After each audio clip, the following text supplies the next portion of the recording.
Hello my dear friend. तो आज मैं आपको दिखाने वाली हूँ जो सीएम योगी का न्यू नोटिफिकेशन आया है सभी के लिए यूपी पुलिस को लेके। जो 60,244 वैकेंसीज थी उसमें एज लिमिट के लिए लेके बहुत ज़्यादा लोगों ने वो किया था कि हमें छूट मिलनी चाहिए। कोविड की वजह से जो डिले हुआ है उसके लिए हमें छूट मिलनी चाहिए। तो सीएम ऑफिस की तरफ से एक नया और अभी अभी आया नोटिफिकेशन है जो कि मैं आपको दिखाने वाली हूँ। जैसे कि आप देख सकते हैं ये ऑफिशियल है। मुख्यमंत्री जी ने युवाओं के हित में आरक्षी नागरिक पुलिस के पद पर भर्ती हेतु जारी प्रक्रिया में सभी वर्गों के अभ्यर्थियों के लिए उच्चतम आयु सीमा की छूट देने का निर्णय किया है। यानी कि जो कोविड में नहीं कर पाए थे और ये जो वैकेंसी डिले हुई है उसको लेके अब न्यू नोटिफिकेशन आ चुका है जिसमें आपको 3 साल का रिलैक्सेशन और मिल गया है। चाहे और ये जो रिलैक्सेशन है सभी कैंडिडेट के लिए है, चाहे वो जनरल से हों, चाहे एससी एसटी, चाहे वो किसी भी कैटेगरी से बिलोंग करते हो, सभी के लिए रिलैक्सेशन रखा गया है। नेक्स्ट इसके अंदर हम देखेंगे ये नोटिफिकेशन कब आया था। तो ये 26 दिसंबर को ही आ गया था। वीडियो बनाने में थोड़ा सा लेट हुआ उसके लिए सो सॉरी। और इसमें क्या रहने वाला है, ये 8 बजे आपका आया था नोटिफिकेशन 26 दिसंबर को। लोगों ने भर के इसको प्यार भी दिया है एंड आप देख सकते हैं कितने सारे लोगों ने मैसेजेस वगैरह भी किए हैं। हमारी मांग है कि भारत सरकार भी इस तर्ज पर उच्चतम आयु सीमा की छूट प्रदान करे ताकि कोविड-19 पैंडेमिक में अनफेयर सीएसईटी 2023 से प्रभावित छात्रों के जख्मों पर मरहम लगाया जा सके। तो उन सभी बच्चों को यहाँ पे मिल चुका है। उन मुख्यमंत्री योगी आदित्यनाथ जी का रिप्लाई कि आप सभी को छूट मिल गई है। देखिए किस किन लोगों, डॉक्टर संजय बलियान ने भी मैसेज किया था। माननीय मुख्यमंत्री उत्तर प्रदेश जी के द्वारा आरक्षी नागरिक पुलिस के पद पर चल रही प्रक्रिया में सभी वर्गों के अभ्यर्थियों के लिए उच्चतम आयु सीमा में 3 वर्ष की छूट देने की हार्दिक आभार व अभिनंदन। युवाओं के हितों में हमारी सरकार पूरी तरह प्रतिबद्ध है। तो ये योगी जी का बहुत बड़ा फैसला है। आपको उनका ये फैसला कैसा लगा कमेंट बॉक्स में ज़रूर से बताना है। और ऐसी और गवर्नमेंट जॉब से रिलेटेड वीडियोस वगैरह देखने के लिए हमारे चैनल को सब्सक्राइब करना। आप देख सकते हैं यहाँ पे एक और नया मैसेज है। ज़्यादा ढोल पीटने की जरूरत नहीं है। उत्तर प्रदेश पुलिस में भर्ती उम्र सीमा इस प्रकार हो गया। SST वर्ग 27 से बढ़कर 30 हो गया, OBC के लिए 27 से 30 हो गया एंड सामान्य वर्ग यानी कि जो थे जर्नल वाले उनके लिए 25 हो गया। तो ये कुछ वैसे तो पैंडमिक जितने का चला उतने का सरकार ने रिलैक्सेशन दे दिया। ठीक है, आप सभी को देखिए सबको रिप्लाई मिल चुका है। योगी आदित्यनाथ का ट्वीट हम सभी साथियों की मेहनत रंग लाई। सभी साथी तो आप सभी यूपी पुलिस की तैयारी बहुत ही अच्छे से कीजिएगा एंड कुछ भी डाउट है इस वैकेंसी से रिलेटेड तो आप मुझसे कमेंट बॉक्स में पूछ सकते हैं। आपको आंसर तुरंत की तुरंत मिलेगा। अब इस वीडियो को करते हैं बंद। Thank you. बंद हो जाओ। Hello my dear friend. तो अब तक की सबसे ज़्यादा मोस्ट वेटेड वीडियो है मेरी तरफ से। यूपी पुलिस को लेके बहुत सारे कमेंट आए थे कि इसमें जो वैकेंसीज़ की ऑफिशियल डेट ही अनाउंस नहीं हो रही थी, तो इसकी फाइनली जो डेट है ना वो अनाउंस हो गई है एंड 60,000 वाकई वैकेंसी है। तो ये बहुत ज़्यादा बल्क में वैकेंसी है, तो आप सभी को इसके लिए ज़रूर से अप्लाई करना चाहिए एंड इस वीडियो को आपको पूरा एंड तक ज़रूर से देखना है। अगर आप इसे एंड तक विज़िट करते हो ना इस वीडियो के साथ, तो आपको कुछ नहीं बहुत ज़्यादा ज्ञान की बातें मिलने वाली है। क्योंकि 60,000 वैकेंसी का मतलब बहुत सारे लोगों को वेट था और कुछ लोग तो ये भी कह रहे थे कमेंट में कि ये फ्रॉड है फ्रॉड है। तो इसको ऑफिशियल नोटिफिकेशन जारी कर दिया गया है। तो ये वीडियो बहुत ही ज़्यादा बेहतरीन है एंड मैं सब कुछ बताऊंगी किस पोस्ट पे कितनी भर्ती है, किस कैटेगरी के लिए कितनी भर्ती है, सब कुछ डिटेल में बताऊंगी। ये पूरा PDF हिंदी में है पर मैं आपको इसको बाई लैंग्वेज में कन्वर्ट करके बताने वाली हूँ। यानी कि ना तो हिंदी ना तो इंग्लिश, मैं सिंपल लैंग्वेज बताऊंगी जो कि हम सभी को समझ में आती है। तो सबसे पहले यूपी पुलिस की तरफ से इसका नोटिफिकेशन है। पुलिस में आरक्षी नागरिक पुलिस के पदों पर सीधी भर्ती 2024 तक ये भर्ती चलने वाली है, यानी कि जनवरी तक इसका नोटिफिकेशन रहने वाला है। तो इस वीडियो को आप जितना चाहो उतने लोगों के साथ शेयर कर सकते हो। कोई मतलब इतनी जल्दी तो है नहीं, अभी पूरा जनवरी निकलना है, दिसंबर ही नहीं निकला अभी तो ढंग से। तो इसके अंदर हम समझते हैं 60,000 वैकेंसी आखिर कैसे है। तो अगर आप अनारक्षित कैटेगरी से हैं तो आपके अंदर, यानी कि अगर आप जनरल कैंडिडेट हैं, अनारक्षित यानी कि UR होता है जो कि अनरिजर्व्ड होता है और जिन्हें हम जनरल कैंडिडेट्स भी कहते हैं, उनके लिए 24,102 वैकेंसी है जो कि अपने आप में ही बहुत ज़्यादा बल्क में है। एंड जो कैंडिडेट हैं EWS यानी कि इकोनॉमिक वीकर सेक्शन के, उनके लिए 6024 वैकेंसी है। ये वाकई वीडियो थोड़ी सी लेंथी हो जाएगी, पर मैं इस वीडियो को खुद से डिटेल में एक्सप्लेन करना चाहती हूँ। इस वीडियो के बाद आपको दूसरी वीडियोस देखने की नीड नहीं पड़ेगी, आई गारंटेड। और जो अन्य पिछड़ा वर्ग के लोग होते हैं, यानी कि जो ओबीसी कैंडिडेट होते हैं, उनके लिए 16,264 नंबर ऑफ वैकेंसीज़ हैं। एंड अगर आप अनुसूचित जाति से हैं तो 12,650 वैकेंसी है, और अगर आप अनुसूचित जनजाति से हैं तो आपकी 1,204 वैकेंसी है। यानी कि अगर हम टोटल करें तो 60,244 वैकेंसीज़ आपके लिए यहाँ पे रखी गई हैं। ऑनलाइन डेट कब से कब तक है, तो 27 दिसंबर से इसके एप्लीकेशन फॉर्म स्टार्ट है। आप चाहो तो आवेदन कर सकते हो 27 दिसंबर, यानी कि आज हमारी है 24 तारीख, परसों तरसों से इसका नोटिफिकेशन आउट है, एप्लीकेशन फॉर्म चालू है, आप इसके लिए अप्लाई कर सकते हैं। एंड जो लास्ट डेट है वो है 16 जनवरी, यानी कि आपकी आधी से ज़्यादा जनवरी तो इसमें निकलने वाली है। नेक्स्ट, इस भर्ती प्रक्रिया के लिए आवेदन शुल्क 400 रुपये निर्धारित किया गया है। यानी कि इसकी जो एप्लीकेशन फ़ीस है, आई नो थोड़ी सी ज़्यादा है, 400 रुपये है, पर क्या है, ये वीडियो बहुत ही ज़्यादा वेटेड थी, यानी इतने ज़्यादा बल्क में वैकेंसी निकली है। और ये 400 रुपये किसी पर्टिकुलर कैटेगरी के लिए नहीं है, सभी कैंडिडेट के लिए, चाहे आप SC हो चाहे ST हो। पर मेरे ख्याल से आपको इसके लिए ज़रूर से आवेदन करना चाहिए, क्योंकि इसमें सिलेक्शन होने के चांसेस 80% है कि आपका होगा। पूछो क्यों? फर्स्ट तो इसमें क्या है, इलेक्शन का टाइम चल रहा है, सीधा सा मैटर है, इलेक्शन का टाइम चल रहा है, जो कि बीजेपी की सरकार है इस समय, तो इसमें इलेक्शन का टाइम चल रहा है, तो बीजेपी को सपोर्ट करने वाली है। और जो यूपी के अंदर है वो बीजेपी की सरकार है। तो अगर आप पॉलिटिक्स के पॉइंट ऑफ व्यू से भी देखें तो इसमें सिलेक्शन आपके होने के चांसेस थोड़े से बढ़ जाते हैं, क्योंकि एक तो इसमें बीजेपी है ऑलरेडी यूपी में, तो यूपी में चाहेगी, वो प्राइम मिनिस्टर का इलेक्शन है, तो वो लोग ज़रूर चाहेंगे कि बीजेपी जीते, इसलिए इन्होंने एकदम पॉइंट पे वैकेंसी निकाली है। तो आप सभी को मेरे हिसाब से तो ज़रूर से अप्लाई करना चाहिए। एंड भारत का नागरिक होना आपके लिए ज़रूरी है, तो ऑब्वियसली आप हो ही।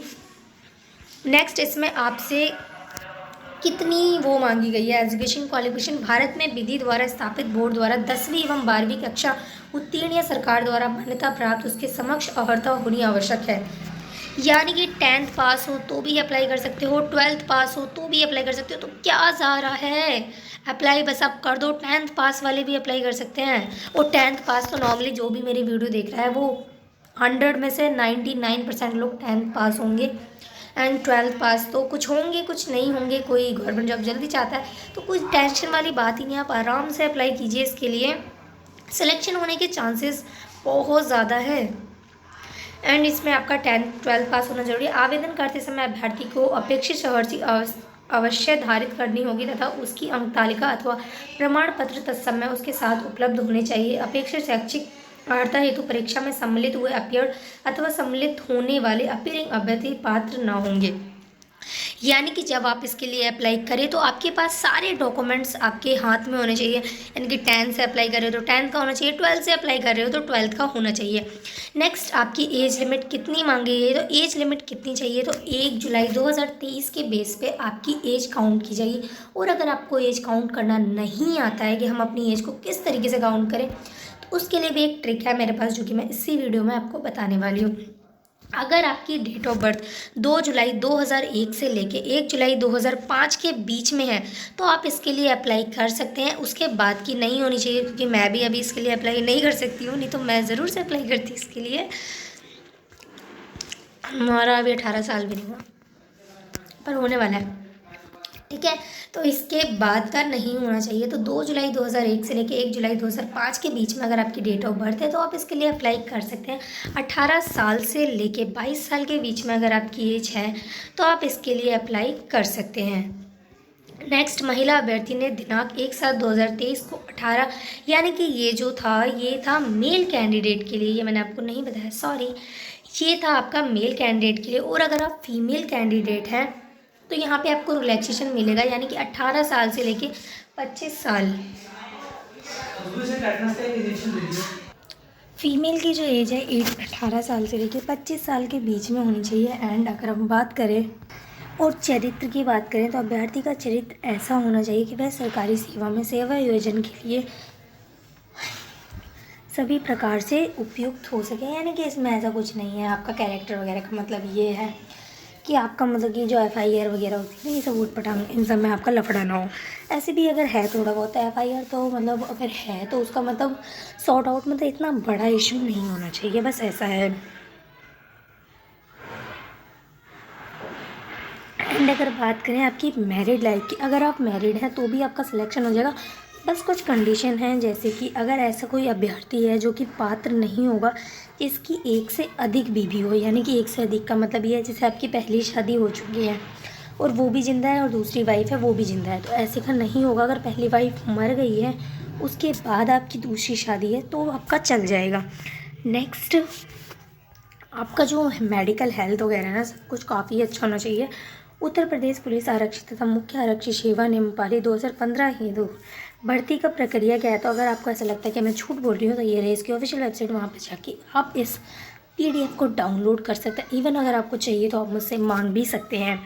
पेपर किस तरीके से होगा, तो ऐसे अभ्यर्थी जिसका आवेदन पत्र प्रथम दृष्टया से ही पाया जाएगा, ऑफलाइन लिखित परीक्षा में सम्मिलित होने की अपेक्षा की जाएगी। यानी कि आप जो एप्लीकेशन फॉर्म भर रहे हैं, सब कुछ बहुत प्यारा रहता है, सब कुछ बहुत ज़्यादा अच्छा रहता है, तो आप क्या है सिलेक्ट हो जाते हैं रिटर्न एग्ज़ाम के लिए। और रिटर्न एग्ज़ाम जो है आपका 300 नंबर का होने वाला है, जिसमें आपको 2 घंटे का टाइम मिलेगा। और इसमें आपके 4 पेपर होंगे, जैसे सामान्य ज्ञान, सामान्य हिंदी, संख्यात्मक एवं मानसिक योग्यता से रिलेटेड। चौथा, मानसिक अभिरुचि, बुद्धिबली एंड तार्किक क्षमता। अभ्यर्थी को लिखित में गलत उत्तर देने के लिए ऋणात्मक अंक प्रदान किए जाएंगे।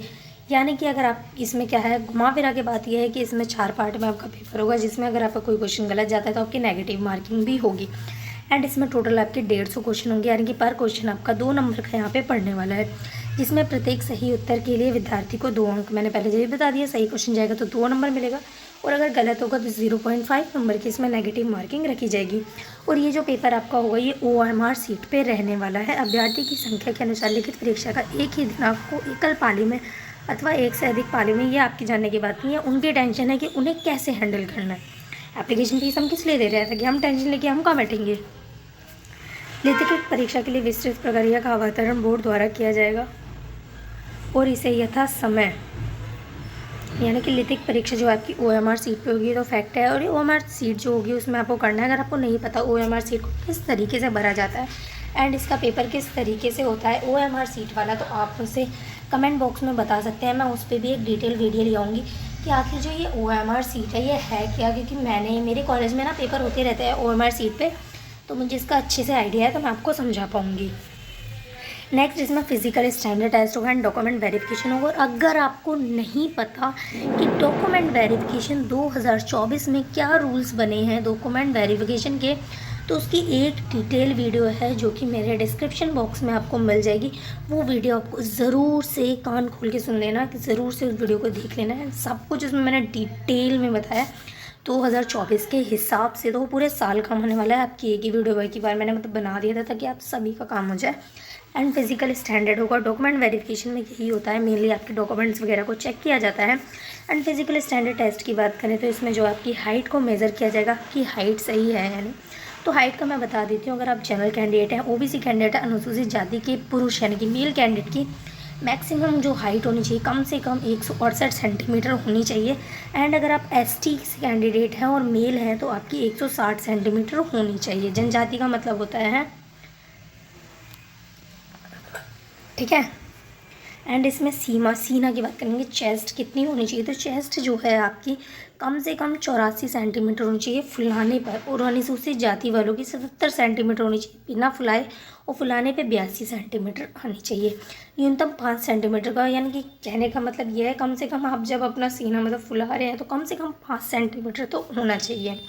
एंड फीमेल की बात करें, अगर वो जर्नल है और अगर आप फीमेल कैंडिडेट हैं और आप अगर जर्नल OBC और SC कैंडिडेट है तो आपकी जो मैक्सिमम हाइट है वो 152 सेंटीमीटर कम से कम होनी चाहिए। और अगर आप ST से हैं वो फीमेल कैंडिडेट है तो आपकी जो हाइट है 147 सेंटीमीटर होनी चाहिए। बात करेंगे यहाँ पे वेट कितनी है, तो ये वीडियो लेंथी ज़रूर हो रही है, आई नो ये वीडियो लंबी जा रही है, पर क्या है ये मैं आपको डिटेल में समझाना चाहती हूँ कि 60,000 वैकेंसी है तो आप लोग ज़रूर से अप्लाई करोगे, तो मैं सब कुछ आपको डिटेल में बताना चाहती हूँ। महिला अभ्यर्थी के लिए कम से कम आपका जो वज़न है ना 40 किलोग्राम होना चाहिए। 40 किलोग्राम होगा तो ठीक है, और अगर नहीं भी है ना तो अभी से तैयारी चालू कर दो। और नहीं पता शरीर का वज़न कैसे घटाते हैं तो पूछ लो, क्योंकि मेरा जो वज़न है 39 है। एंड बात करें फिजिकल एफिशिएंसी टेस्ट की, तो अभिलेखों की समीक्षा एवं शारीरिक मानक परीक्षण में सफल पाए गए अभ्यर्थियों में शारीरिक दक्षता परीक्षण में सम्मिलित होने की अपेक्षा की जाएगी, यानी कि जो रिटर्न एग्जाम कर लेगा वो ही इसमें आ पाएगा। और जब आपका फिजिकल स्टैंडर्ड हो जाएगा तो आप एफिशिएंसी में आ पाओगे। इसमें क्या है, अगर आप मेल कैंडिडेट हो तो आपको 4.8 किलोमीटर की दौड़ लगाई जाएगी, जिसके लिए आपको 25 मिनट का टाइम दिया जाएगा। और अगर आप फीमेल कैंडिडेट हैं तो आपसे 2.4 किलोमीटर की दौड़ लगाई जाएगी, जिसमें आपको 14 मिनट का टाइम दिया जाएगा दौड़ लगाने के लिए। आप अभी से अपनी तैयारी कर सकते हैं। एंड इसमें चयन एंड अंतिम योग्यता सूची, यानी कि चयन प्रक्रिया वगैरह क्या रहने वाली है। तो शारीरिक दक्षता परीक्षण में सफल पाए गए अभ्यर्थियों से बोर्ड लिखित परीक्षा में प्रत्येक अभ्यर्थी द्वारा अंकों के क्रमानुसार प्रत्येक श्रेणी के अभ्यर्थियों की एक चयन सूची आरक्षण नीति को दृष्टिगत रखते हुए तैयार करेगा और इसे विभाग अध्यक्ष की अग्रिम कार्यवाही हेतु प्रेषित करेगा तथा इस बोर्ड की वेबसाइट पर, मैं जिस तरीके से हिंदी पढ़ लेती हूँ आप भी पढ़ लेते इतनी, बोर्ड द्वारा कोई प्रतीक्षा सूची तैयार नहीं की, यानी कि ये कहने का मतलब है जब आपका सारा सब कुछ हो जाता है, मतलब सारा आप क्लियर कर जाते हो, उसके बाद आपकी एक लिस्ट तैयार की जाती है, फिर उस लिस्ट में आपका नाम आता है। 2 या 2 से अधिक अभ्यर्थियों के अंक समान होने पर ऐसे विद्यार्थियों को वरीयता प्रदान की जाएगी जो अधिमानी अर्हता यदि कोई हो रखते हो तो 1 से अधिक अधिमानी अर्हता रखने वाले विद्यार्थियों केवल एक ही अधिमानी अर्हता का लाभ प्राप्त होगा। ये आपके जानने की बात नहीं है। इसके बाद भी यदि ये समझिए नहीं, सीमा में छूट, यानी कि आपका जो है आरक्षण, जो लोग आरक्षण लेना चाहते हैं उनको कैसे मिलेगा। लंबवत एवं क्षैतिज आरक्षण केवल उत्तर प्रदेश के मूल निवासी अभ्यर्थी को ही अनुमन्य होगा। अगर आप यूपी के रहने वाले हैं, ये क्या है इंडिया लेवल पे, यानी कि कोई भी अप्लाई कर सकता है, ऑल स्टेट से सब अप्लाई कर सकते हैं, पर्टिकुलर नहीं है यूपी वालों के लिए ही। तो इसमें क्या है बाहर के स्टेट वाले भी अप्लाई कर सकते हैं। तो ऐसे में जो आरक्षण है वो सिर्फ यूपी वालों को ही मिलेगा। आप सिर्फ अगर यूपी के हैं तो ही इसके लिए इसका लाभ उठा पाएंगे। एंड इसमें आपका जो है कास्ट सर्टिफिकेट वगैरह के बेसिस पे आपको मिल जाता है रिलैक्सेशन। जैसे कि अगर आप SC ST कैंडिडेट हैं, जिसे मैं अनुसूचित जाति और जनजाति का बोलते हैं, तो उन्हें 5 साल का रिलैक्सेशन मिलेगा। अगर आप अन्य पिछड़ा वर्ग से, यानी कि जिसे हम OBC बोलते हैं, उनको 3 इयर्स का रिलैक्सेशन मिलेगा। और अगर आप इकोनॉमिक वीकर सेक्शन के लोग हैं तो आपको क्या है 10% आरक्षण दिए जाएंगे। वहाँ पे आपको सर्टिफिकेट लगाना होगा। लंबवत आरक्षण का अनुसूचित जाति वो तो मैंने बता ही दिया, आपको 5 वर्ष का मिलेगा। ST वालों को भी 5 साल का मिलेगा। यहाँ पे क्या है ओ तेरी अन्य पिछड़ा वर्ग OBC वालों को भी 5 साल का ही दे रहे हैं, ये सही है। पहले तो 3 साल था 2024। ओ माय गॉड, इलेक्शन का टाइम है, समझ रहे हो ना, ज़रूर से अप्लाई करना है। नेक्स्ट इसमें हम बात करेंगे और कुछ हमें ऐसा मिलता है जो मुझे आपको बताना चाहिए। भूतपूर्व सैनिक भी इसके लिए अप्लाई कर सकते हैं, यानी कि जो एक्स सर्विसमैन रह चुके हैं, जिन्हें हम इंग्लिश में एक्स। ऑनलाइन आवेदन की प्रक्रिया क्या है कि आपको इस ऑफिशियल वेबसाइट पे जाके इसके लिए अप्लाई करना है। एंड इसमें जो भी मतलब मांगे, और अगर आपको ऐसा लग रहा है कि आपसे कुछ मिस्टेक हो गई या फिर आपको ऐसा लग रहा है कि नहीं आपको कुछ पता है, तो आप इस नंबर पर कॉल करके पता कर सकते हैं। उनका हेल्पलाइन नंबर है, यूपी पुलिस वालों का ही होगा। ऑनलाइन आवेदन शुल्क हो तो आपको पता है, मैंने बता दिया 400 रुपये एप्लीकेशन फ़ीस है, वहाँ से आप जाके इसके लिए अप्लाई कर सकते हैं। फ़ोटोग्राफ वगैरह क्या है आपको JPG या फिर JPEG फॉर्मेट में ही अपलोड करनी है, जिसकी जो साइज़ है 20 KB से लेकर 50 KB के बीच में होनी चाहिए। नेक्स्ट यहाँ पे बात करें, चेहरे की छवि स्पष्ट दिखाई देनी चाहिए, यानी कि आपकी जो फ़ोटो है 6 महीने से ज़्यादा पुरानी ना हो। एंड इसमें जो आपका फेस है ना वो कम से कम 80% विजिबल होना चाहिए, यानी कि अगर आप गूगल्स लगाए चश्मा लगाए कर रहे हो तो ये गलत बात है। आपने अजीब सा फेस बना रखा तो इट्स नॉट डन, वो नहीं चलेगा वहाँ पे। एंड इसमें मुझे नहीं लग रहा आप कुछ इंपॉर्टेंट है जो मुझे आपको बताना चाहिए। एंड फिर भी अगर आपको कोई, हाँ ये रहा सिलेबस। वीडियो कितनी लेंथ हो गई, उत्तरी 15 मिनट। तो सिलेबस अगर आपको जाना है ना तो आप मुझे बता देना, मैं इसका सेकंड पार्ट ले आऊँगी। वीडियो क्या है ऑलरेडी 15 मिनट की हो चुकी है। तो इसमें क्या है, आप इस वीडियो को ज़्यादा से ज़्यादा लोगों को शेयर करिए, क्योंकि ऑल इंडिया लेवल पे है। तो आप अगर यूपी के हैं और आप MP वालों को जानते हैं, हम MP के हैं तो आप महाराष्ट्र वालों को जानते हैं, तो आपको इस वीडियो को सबको शेयर करना है, चाहे वो आपकी स्टेट के हों चाहे ना हो, जितने भी कॉन्टैक्ट है सब में शेयर कर दीजिए। क्योंकि ये वीडियो मैं एकदम डिटेल में लेके आई हूँ सिर्फ और सिर्फ आपके लिए, क्योंकि ये बहुत सारे लोगों का कमेंट भी आया था इस वीडियो पे। एंड ये वीडियो मैं खुद से बनाना भी चाहती थी, तो आप इसके लिए ज़रूर से अप्लाई कर सकते हैं। एंड ये वीडियो काफ़ी ज़्यादा हेल्पफुल होने वाली है बहुत सारे लोगों के लिए। कोई इतना डिटेल में तो मेरे ख्याल से 10% ही लोग समझाएंगे, इतना ज़्यादा डिटेल मैं आपको PDF के साथ समझा रही हूँ। कोई आपको ऐसा नहीं है कि भटकाने वगैरह वाला, सच है तो मैं आपको एकदम डिटेल में यहाँ पे समझा रही हूँ। तो आप इसको ज़रूर से एक बार देखिएगा। Thank you. और फिर भी कोई डाउट है तो आप मुझसे कमेंट बॉक्स में पूछ सकते हैं। और आपको सिलेबस चाहिए तो मुझे कमेंट बॉक्स में ज़रूर से बताना। कमेंट बॉक्स में जैसे ही इसका मिलता है मैं इसका सेकेंड पार्ट बना दूँगी, क्योंकि सेकेंड पार्ट की भी जो लेंथ होगी थोड़ी सी लंबी होगी, क्योंकि आप समझ सकते हो ये वीडियो इसका पीडीएफ ही ऑलरेडी कितना ज़्यादा लंबा 26 पेज का पीडीएफ है ये, और इसमें हिंदी में लिख रखा है, तो मुझे आपको एकदम ईज़ी लैंग्वेज में समझाना है। कुछ लोग होते हैं जो प्योर हिंदी नहीं समझ पाते, तो मैं आपको पूरी तरीके से सेटिस्फाई करके समझा रही हूँ। अगर आपको जैसे हिंदी भी समझ में नहीं आती, आपको इंग्लिश में समझ आती है ना, तो पूरी वीडियो आपको इंग्लिश में मिल जाएगी। बस आप मुझे कमेंट बॉक्स में बता देना, मैं एक वीडियो इंग्लिश में भी बना दूँगी, तो आप इंग्लिश में भी समझ पाएंगे, जिसमें टोटल इंग्लिश हो गया। आप जैसे भी कंफर्टेबल हो मुझे बता देना।